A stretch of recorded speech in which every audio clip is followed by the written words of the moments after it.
जय श्री कृष्णा। उम्मीद करती हूँ आप सब अच्छे होंगे। श्री विष्णु पुराण के अनुसार श्रद्धा भाव से अमावस्या का उपवास रखने से सिर्फ पितृ ही नहीं बल्कि श्री ब्रह्मा, इंद्र, विष्णु, रुद्र, अश्विनी कुमार, सूर्य, अग्नि, अष्टवसु, वायु, विश्वदेव, ऋषि, मनुष्य, पशु, पक्षी आदि समस्त भूत प्राणी भी तृप्त होते हैं और प्रसन्न रहते हैं। महाभारत काल से ही अमावस्या पर तीर्थ स्थलों में पिंड दान करने का विशेष महत्व है। हर महीने में अमावस्या होती है और इसमें पितरों के निमित्त श्राद्ध, तर्पण आदि कार्य किए जाते हैं। यदि सामर्थ्य हो तो उपवास रखकर व्रत की कथा भी सभी को पढ़नी अथवा सुननी चाहिए, क्योंकि अमावस्या के दिन अमावस्या कथा का जिस घर में पाठ होता है उनके पितृगण सदैव तृप्त रहते हैं। अमावस्या तिथि पितृदोष और काल सर्प दोष दूर करने के लिए बहुत महत्वपूर्ण मानी जाती है। तो आज के वीडियो में हम सुनेंगे अमावस्या की व्रत कथा। प्राचीन कथा के अनुसार बहुत साल पहले की बात है। किसी गरीब ब्राह्मण परिवार में पति पत्नी और उनकी एक पुत्री रहा करती थी। सारा परिवार भगवान की भक्ति में लीन रहता था। उनकी पुत्री सुंदर, संस्कारी और गुणवान थी। वह उसके लिए वर की तलाश कर रहे थे, किंतु निर्धन होने के कारण उसके विवाह में बाधाएं आ रही थीं। भगवान की कृपा से एक दिन उनके घर में एक बहुत बड़े महात्मा आए। उस कन्या ने उनकी खूब सेवा की। कन्या के सेवा भाव से प्रसन्न होकर महात्मा ने उसे आशीर्वाद दिया। तब उस लड़की के पिता ने कहा, महात्मा जी, हम बहुत समय से अपनी पुत्री के विवाह के लिए वर की तलाश कर रहे हैं, मगर हमारी निर्धनता के कारण हर बार बात बनते बनते रह जाती है। कृपया बताइए, हमारी लड़की के हाथ कब पीले होंगे?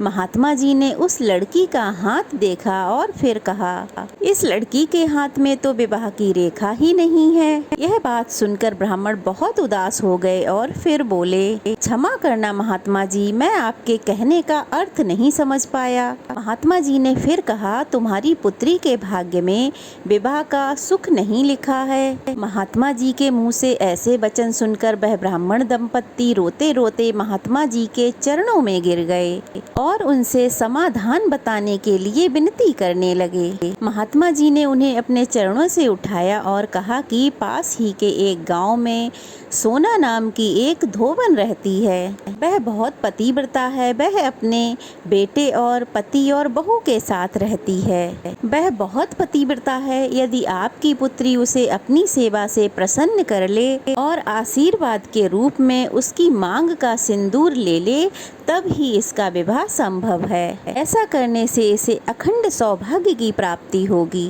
अगर ध्यान रहे वह पतिव्रता महिला कहीं भी आती जाती ना हो। ऐसा कह महात्मा जी वहाँ से चले गए। अब भोर होते ही ब्रह्माणी ने अपनी पत्नी को सोना नाम की धोबन की सेवा करने के लिए भेज दिया। लड़की पूरी सेवा भाव से सोना धोबन के घर की साफ सफाई, पूरा काम काज उन लोगों के उठने से पहले ही करके अपने घर को आ जाती थी। यह क्रम बहुत दिनों तक चलता रहा। तो एक दिन सोना धोबन अपनी बहू को शाबाशी देते हुए बोली कि बहू, तुम तो ब्रह्म मुहूर्त में ही उठ के घर का सारा काम काज कर लेती हो और मुझे पता भी नहीं चलता। तब बहू बोली, माता जी, मैं तो सुबह देर से उठती हूँ, मुझे लगा कि घर के ये सारे काम आप कर लिया करती हैं। यह जानकर सोना धोबन को बड़ा आश्चर्य हुआ। उसने सोचा कि हमारे घर का काम यह कौन करके चला जाता है, इस बात का तो मुझे पता लगाना ही चाहिए। तब अगले दिन दोनों सास बहू सुबह जल्दी उठकर एक कोने में छुपकर घर की निगरानी करने लगीं। उधर भोर होते ही अपने समय अनुसार ब्राह्मण की पुत्री आई और भजन करते करते घर का सारा काम बड़ी श्रद्धा से करने लगी। जब वह अपना काम करके वहां से जाने लगी, तब सोना धोबन ने उसे पकड़ लिया और उससे पूछा, तुम कौन हो बेटी और इस तरह मेरे घर का काम छुपकर क्यों करती हो? ब्राह्मण की पुत्री ने महात्मा के द्वारा कही हुई सारी बात उन्हें बता दी। सोना धोबन पतिव्रता होने के साथ साथ बहुत उदार दिल की भी थी। वह उस लड़की की सहायता के लिए तैयार हो गई। उस दिन अमावस्या थी। वह उस लड़की के साथ बिना अन्न जल ग्रहण किए उपवास रखकर उसके घर की ओर चल पड़ी। उसने सोचा कि रास्ते में कहीं पीपल का पेड़ मिलेगा तो उसे भमरी देकर उसकी परिक्रमा करके ही जल ग्रहण करेगी। लड़की के घर पहुंचकर सोना धोबन ने जैसे ही अपनी मांग से सिंदूर लेकर उस कन्या की मांग में लगाया तो सोना धोबन के पति के प्राण पखेरु उड़ गए। सोना धोबन को ज्ञात हो गया कि उसके पति के प्राण अब नहीं रहे। वह ब्राह्मण परिवार से आज्ञा लेकर वहां से चल पड़ी।